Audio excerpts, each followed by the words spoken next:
नमस्कार. प्राप्त स्मरणीय स्वामी रामदेवजी महाराज, त्याचबरोबर परमपूज्य श्रीजी बालकृष्णजी यांचा आज वाढदिवस 4 ऑगस्ट, जडीबुटी दिवस म्हणून दरवर्षी आपण हा वाढदिवस साजरा करत असतो. गेल्या वर्षी आम्ही या ठिकाणावर 4 ऑगस्ट जडीबुटी दिवस म्हणून अनेक प्रकारच्या जडीबुटी इथे लागवड केलेल्या आहेत. त्यातल्याच हाडसांदी, अडुळसा, बेडकीचा वेल, बेहडा, त्याचबरोबर अशोक, सीता अशोक, फणस अशा खूप वनस्पती आम्ही इथे लागवड केलेल्या आहेत.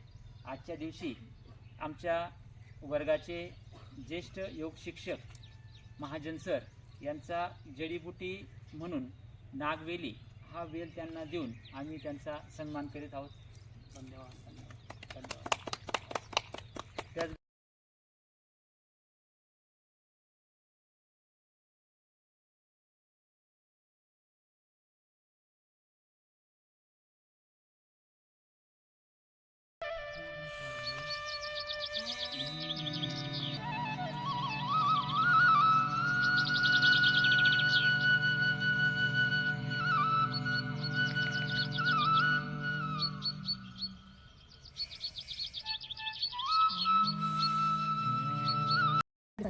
जेव्हा हाडं मोडले जातात तेव्हा आपल्याला फ्रॅक्चर होतो, तेव्हा या वनस्पतीचा रस आणि त्याचा लेप लावला जातो.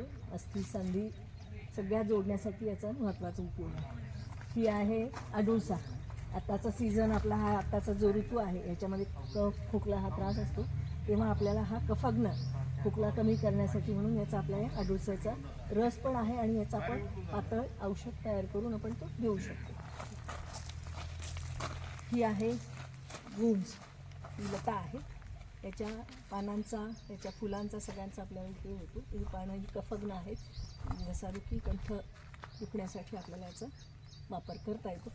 असेच अनेक वनस्पती आपण इथे लावलेल्या आहेत. या सगळ्या औषधी वनस्पती आहेत. आज जडीबुटी दिवस, परमश्रद्धेय स्वामीजी महाराज आणि आचार्य बालकृष्णजी महाराज यांचा आज जन्मदिवस, तो जन्मोत्सव साजरा करण्याकरता आपण आज या सगळ्या औषधी वनस्पतींचा अभ्यास जाणून घेत आहोत. आम्ही या सगळ्या वनस्पतींची इथे लागवड केलेली आहे.